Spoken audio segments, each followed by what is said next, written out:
Hello everyone, कैसे हैं आप सभी लोग। मेरा नाम है अंकित मिश्रा और आप सभी का स्वागत है हमारे अपने प्लेटफॉर्म अमर ज्योति प्राइम पे। और आज हम लोग अपना 400 एमसीक्यू क्वेश्चंस डिस्कशन का सेकंड पार्ट लेके आए हैं। जैसा कि आप लोगों ने कमेंट किया था कि हमें मूविंग आयरन इंस्ट्रूमेंट पे वीडियो चाहिए, तो जो नेक्स्ट वीडियो हम लोग लेके आए हैं वो आपका मूविंग आयरन इंस्ट्रूमेंट पे यहाँ पे हम लोग प्रॉपर तरीके से डिस्कस करेंगे।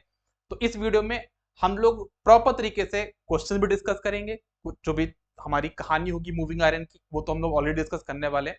साथ ही साथ उसमें जो भी इंपॉर्टेंट क्वेश्चन बन सकते हैं, किस प्रकार के क्वेश्चन एग्जाम में बनते हैं, वो सब कुछ हम लोग बात करेंगे। और इस वीडियो को करने में मुझे लगभग 20 मिनट तक का टाइम लगेगा। आप इस वीडियो को पूरा तरीके से देखिए, कुछ क्वेश्चन की प्रैक्टिस करिए, और जहां पे भी ये वीडियो अपलोड होगा उसी पे डिस्क्रिप्शन पे एक टेस्ट भी होगा मूविंग आयरन इंस्ट्रूमेंट पे, जहां पे मैं almost 30 question moving iron instrument के आपके लिए रख दूंगा, जिससे आप ये वीडियो देखिए और उस क्वेश्चन को अटेम्प्ट करिए, जिससे आपका पूरा ये टॉपिक यहाँ पे कवर हो जाएगा। तो चलिए ज्यादा टाइम को डिले किए बिना हम लोग क्लास को स्टार्ट करते हैं। तो देखिए हमारा, अगर हम बात करते हैं यहाँ पे अपने इस टॉपिक के बारे में, तो हम लोग आज यहाँ पे बात करने वाले हैं, आज हम लोग यहाँ पे बात करने वाले हैं मूविंग आयरन इंस्ट्रूमेंट के बारे में। ओके, इसके पहले हम लोग पीएमएमसी इंस्ट्रूमेंट के बारे में पढ़ चुके हैं। ओके, हम लोग यहाँ पे ऑलरेडी पीएमएमसी इंस्ट्रूमेंट के बारे में ऑलरेडी डिस्कस कर चुके हैं, जो कि मेजरमेंट का टॉपिक था। और अभी हम लोग यहाँ पे आज मूविंग आयरन इंस्ट्रूमेंट के बारे में डिस्कस करेंगे, ठीक है ना। आज का जो टॉपिक होगा वो प्रॉपर तरीके से आपका मूविंग आयरन इंस्ट्रूमेंट के बारे में ही रहने वाला है। सबसे पहली बात, तो मूविंग आयरन में आपका नाम ही बता रहा है कि ये जो इंस्ट्रूमेंट है इसमें एक मूविंग आयरन रहता होगा ना, एक आयरन होगा जो मूव करता होगा, और उसी आयरन पे आपका पॉइंटर अटैच होगा, तो पॉइंटर भी घूमेगा, जिससे आपको डिफ्लेक्टिंग टॉर्क मिलेगा। तो ये इसका वर्किंग प्रिंसिपल है। दो प्रकार के होते हैं, attraction type and repulsion type. Okay, इनकी वर्किंग के बेस पे इनको हम दो प्रकार से क्लासिफाई कर सकते हैं, अट्रैक्शन एंड रिपल्सन। ये क्वेश्चन भी एग्जाम में पूछा जा चुका है पहले कि मूविंग आयरन इंस्ट्रूमेंट के क्लासिफिकेशन कौन कौन से हैं, attraction, repulsion, linear, non linear, इस टाइप के दो तीन क्लासिफिकेशन बता देता है आपको। तो आपको वहां पे अट्रैक्शन और रिपल्सन को ही टिक करना होगा। इसका जो वर्किंग प्रिंसिपल है वो है एनर्जी कंजर्वेशन प्रिंसिपल। ओके, इस बात को याद रखिएगा, जो मूविंग आयरन इंस्ट्रूमेंट है वो किस प्रिंसिपल पे काम करता है। तो आप क्या बोलोगे, ये आपका एनर्जी कंजर्वेशन प्रिंसिपल पे काम करते हैं, या फिर हम इसको ऐसा ही बोल सकते हैं कि ये change in self inductance principle पे भी काम करता है। ऐसा भी बोला जा सकता है कि ये change in self inductance principle पे काम करता है, या फिर इलेक्ट्रोमैग्नेटिक प्रिंसिपल पे काम करता है। ऐसा हम क्यों बोलते हैं, आप इसको ऐसे समझिए। आपके सामने मैंने यहाँ पे डायग्राम भी लेके रखा हुआ है आपको चीजों को एक्सप्लेन करने के लिए, आप ध्यान से समझिएगा। देखिए होता क्या है कि हमें क्या करना है, करंट मेजर करना है, वोल्टेज मेजर करना है। तो जो भी करंट और वोल्टेज हमको मेजर करना होता है वो हम लोग इस कॉइल को दे देते हैं, जिसको हम बोलते हैं फिक्स्ड कॉइल। तो जब हम यहाँ पे कॉइल में करंट पास करेंगे तो एक मैग्नेटिक फील्ड क्रिएट करेगा, ठीक है ना। यहाँ पे क्या हो जाएगा, मैग्नेटिक फील्ड क्रिएट होगा। कम करंट देंगे तो वीक मैग्नेटिक फील्ड, थोड़ा करंट बढ़ा देंगे तो मैग्नेटिक फील्ड स्ट्रांग हो जाएगा, और करंट बढ़ा देंगे तो मैग्नेटिक फील्ड और बढ़ जाएगा। मतलब यहाँ पे जो मैग्नेटिक फील्ड क्रिएट होने वाला है उसकी स्ट्रेंथ कौन डिसाइड करेगा, यहाँ पे जो करंट देने वाले हो। तो जैसे ही आपने कम करंट दिया तो यहाँ पे एक मैग्नेटिक फील्ड क्रिएट हुआ जो कि वीक होगा, तो आपका आयरन डिस्क जो यहाँ पे है वो उससे अट्रैक्ट होगा मैग्नेटिक फील्ड से, तो वो मूव करेगा। जैसे ही मूव करेगा तो नाम पड़ गया मूविंग आयरन। ओके, हमको ये तो करवाना था, जैसे आयरन मूव कर गया उसमें पॉइंटर अटैच कर दिए, देखिए तो हमारा पॉइंटर भी यहाँ पे क्या हो जाएगा, मूव कर जाएगा, और हम क्या कर पाएंगे, यहाँ पे हमको डिफ्लेक्टिंग टॉर्क यहाँ पे मिल जाएगा। ओके, ज्यादा करंट पास करेंगे, ज्यादा करंट से ज्यादा फील्ड क्रिएट होगा, जिससे हमारा डिस्क ज्यादा अट्रैक्ट होगा, और जैसे ज्यादा अट्रैक्ट होगा तो हमारा पॉइंटर में डिफ्लेक्शन भी ज्यादा आएगा। तो ये इसकी वर्किंग हो गई। कुछ इसके इंपॉर्टेंट पॉइंट्स के बारे में जानते हैं। वीक मैग्नेटिक फील्ड है क्योंकि हम यहाँ पे इलेक्ट्रोमैग्नेट का यूज कर रहे हैं, परमानेंट मैग्नेट नहीं है। परमानेंट मैग्नेट में आपको स्ट्रॉन्ग मैग्नेटिक फील्ड मिलता है, यहाँ पे तो आपको वीक मैग्नेटिक फील्ड ही मिलेगा। आप लोग जो यहाँ पे कंट्रोलिंग टॉर्क लगा रहे हो वो कैसा है, that is a spring control, जो कि आपने पीएमएमसी में भी किया था। तो इससे हम लोग चीज बोल सकते हैं कि हमारा जो कंट्रोलिंग टॉर्क होगा टीसी बराबर कितना होगा, केसी इंटू थीटा। केसी आपको होता है स्प्रिंग कांस्टेंट।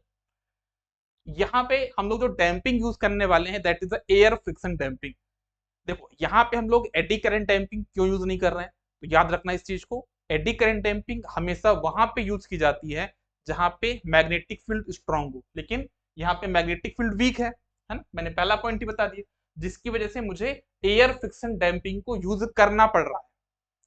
और एक चीज और याद रखिएगा, इससे जो हमको स्केल मिलेगी वो नॉन यूनिफॉर्म या फिर नॉन लीनियर स्केल मिलेगी, जो कि हमारे लिए सबसे बड़ी प्रॉब्लम है।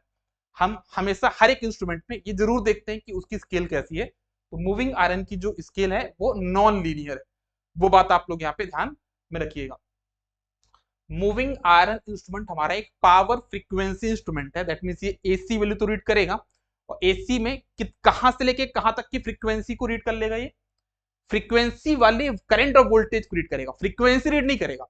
तो याद रखिएगा, ये उन सभी वोल्टेज और करंट को मेजर करने के लिए यूज किया सकता है जिनकी फ्रीक्वेंसी 25 हर्ट्ज से लेके 125 हर्ट्ज तक हो। उन सभी करंट और वोल्टेज को रीड करने के लिए यूज किया जा सकता है। क्योंकि हमने यहाँ पे देखा कि जो हमने स्प्रिंग लगाई है यहाँ पे, इसका काम क्या है, कंट्रोलिंग टॉर्क लगाना। तो अगर मान लो धोखे से आपकी स्प्रिंग टूट जाती है तो उस पर कंट्रोलिंग टॉर्क लगेगा ही नहीं। जब कंट्रोलिंग टॉर्क नहीं लगेगा तो पॉइंटर कहां पे जाकर रुकेगा, FSD वैल्यू पे, फुल स्केल डिफ्लेक्शन वैल्यू पे।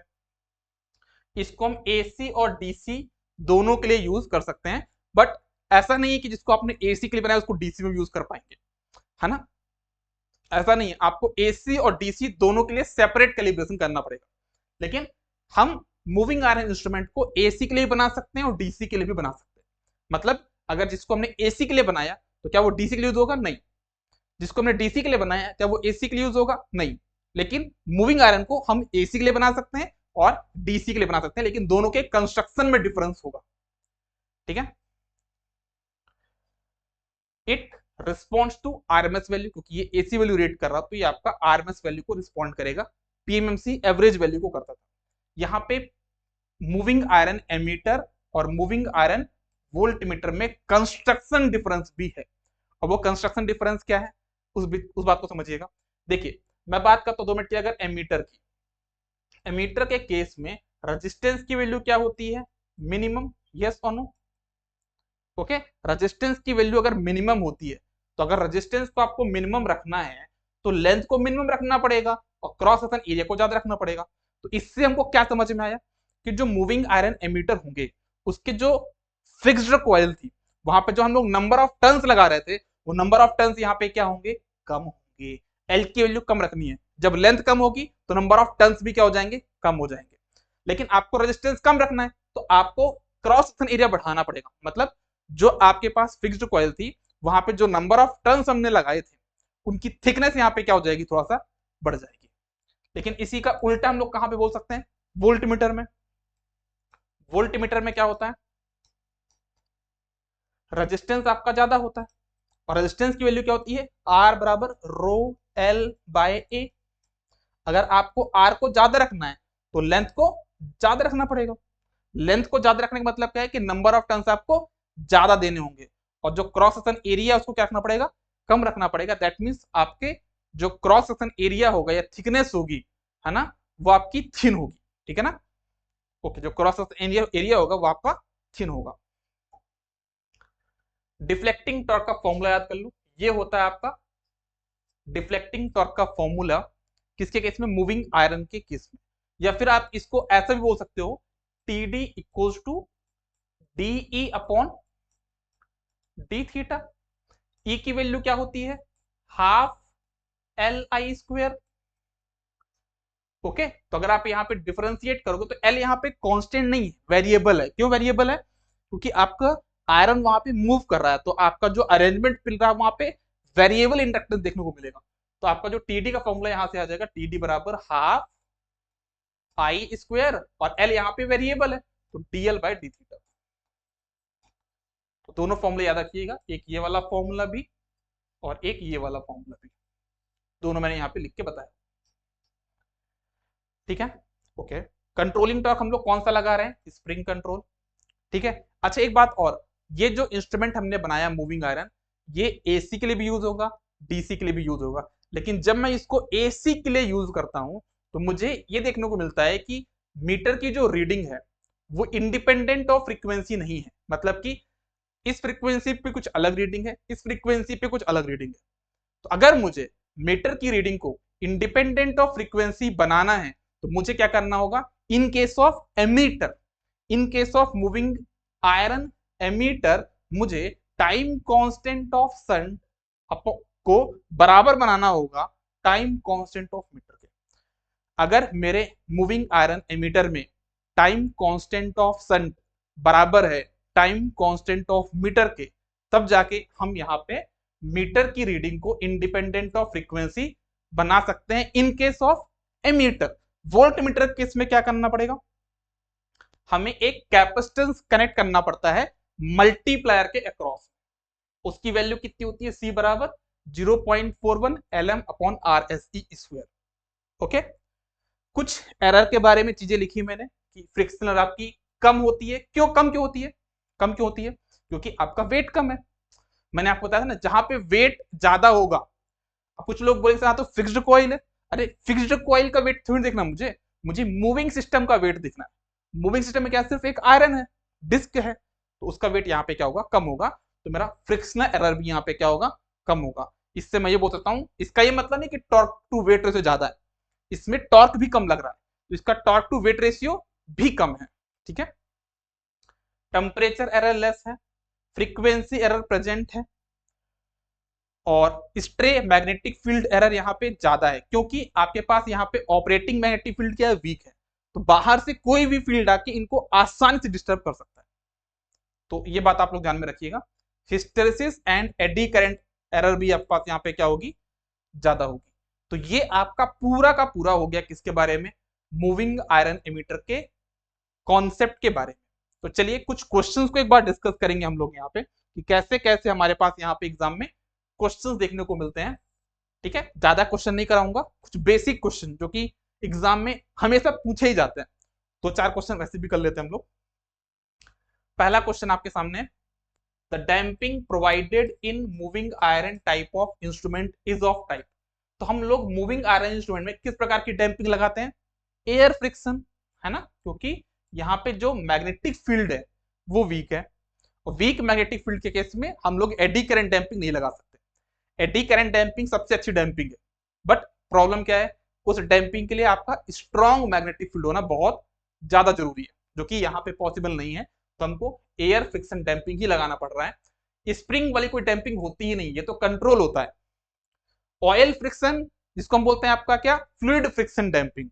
तो फ्लूइड फ्रिक्शन डैम्पिंग हम लोग सिर्फ इलेक्ट्रोस्टैटिक वोल्टमीटर में लगाते हैं।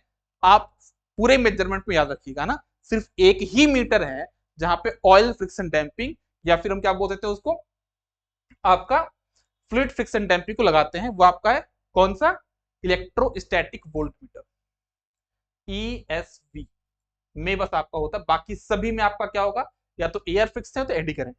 इस मीटर में क्या आपका एयर फ्रिक्शन, PMMC में क्या था, eddy current.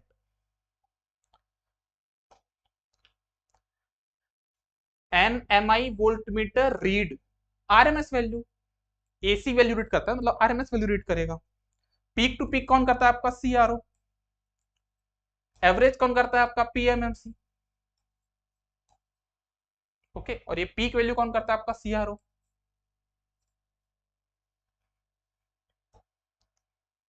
The current through the operation coil of a moving iron instrument is double।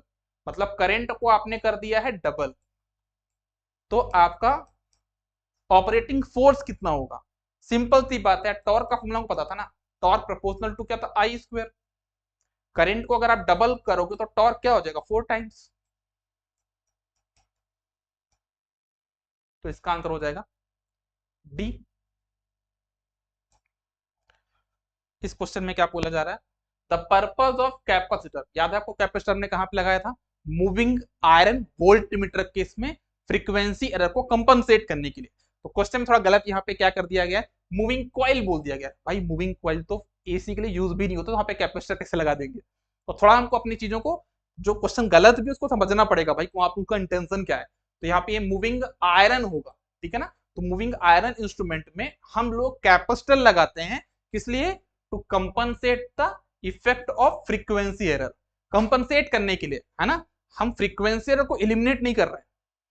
There is a lot of difference between elimination and compensation, किसी भी चीज को निकाल के फेंक देना वो होता है इलिमिनेट करना, और उसके इफेक्ट को कम कर देना, उसका इफेक्ट हमको फील ना हो, उसको हम बोलते हैं कंपनसेट। तो इस कैपेसिटर से हम इस इफेक्ट को कंपनसेट कर रहे हैं, इलिमिनेट नहीं कर रहे हैं।